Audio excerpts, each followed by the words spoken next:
Buenas tardes, profe. Esta es la práctica número 4 de taller y vamos a comenzar con el primer circuito, que nos dice que tenemos que construir un circuito utilizando los siguientes materiales: una resistencias, capacitores, relés, y el 555, el 4017B, 4 bombillos de 120 voltios, corriente alterna y componentes varios. Construir un circuito de control de encendido y apagado de 4 bombillas de 120 voltios utilizando una secuencia única. Medir el voltaje de las bombillas para confirmar de manera visual cuando encienden. El circuito está conformado por una resistencia de 100K, un capacitor que está polarizado, que es de 1 microfaradio a 16 voltios, un capacitor no polarizado de 0.1 microfaradios, una resistencia de 220 ohms que está con el LED, que está en la tierra, otra resistencia que esta es de 1K y un push button, 4 diodos LED, 4 transistores, 4 relés, los 4 bombillos, una fuente de corriente alterna, una fuente de voltaje y los multímetros. Vamos a comenzar. También aquí está la otra resistencia de 220 ohms que está a tierra. Esta va junto con los diodos. Esta van conectadas con los diodos. El circuito está conformado. El 555 en el disparo del Tiger. El 55, este es el disparo del Tiger. Lleva un capacitor no polarizado conectado a la apatía del negativo. La entrada del comparador va conectado a la descarga del 555. Esta es la entrada del comparador, va conectada al pin 7, que es la descarga. Estos dos van conectados a una resistencia de 100K junto al capacitor polarizado de 1 microfaradio de 16 voltios. También, luego la salida 3 es la que manda la señal de pulsos para el control de reloj del 4017. Manda la activación para que este mande su señal a los diodos.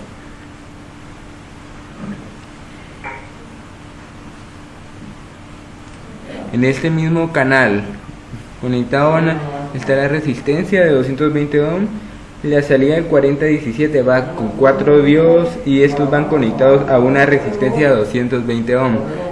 La que les dije que es de 220 ohms es de resistencia que va a tierra. Luego también luego en el emisor del transistor van a tierra. Ese es el emisor, el colector y la base, como lo hemos visto en las prácticas anteriores. Y el colector va conectado a una de las patas del relay. Estas son las patas del relay. Aquí va conectado el colector a una de las patas del relay.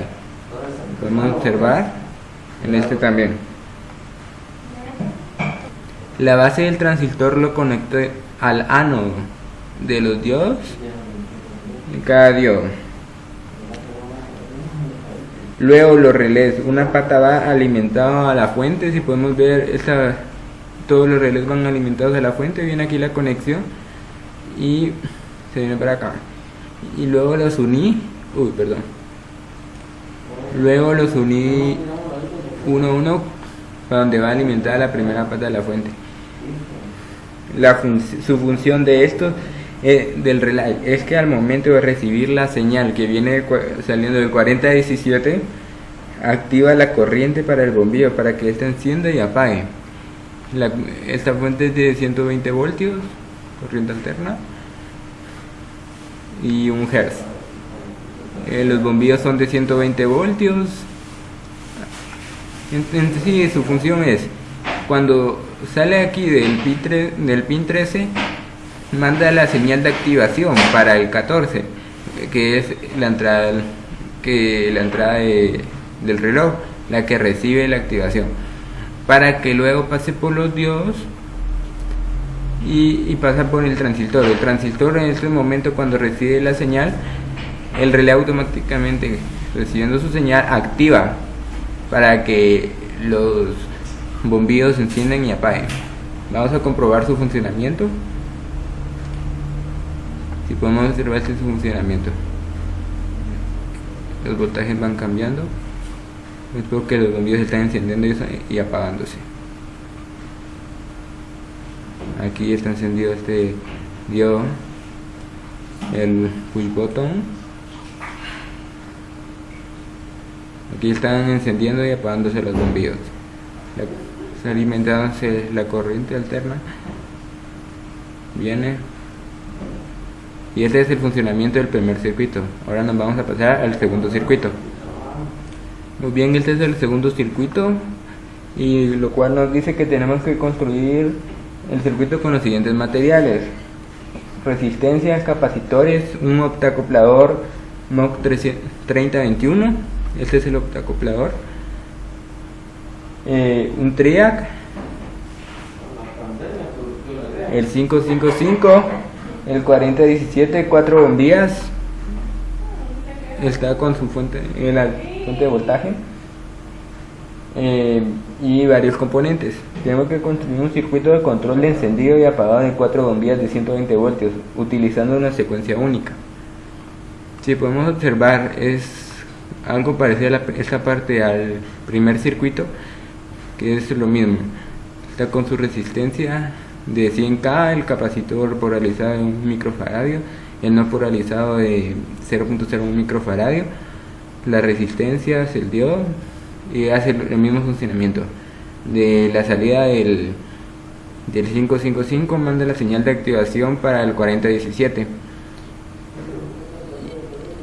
y esto es para que el diodo, al momento de recibir este diodo que está acá adentro del optacoplador, al momento de recibir la señal de la salida del 4017, manda la señal para este triac y luego la manda para la puerta, el gate. Voy a explicar qué es un triac.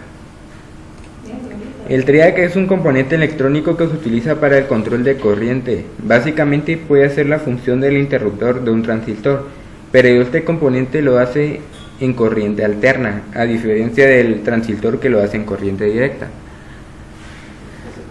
Al momento de recibir la señal del triac, la manda para el gate, los bombillos se encienden y apagan automáticamente.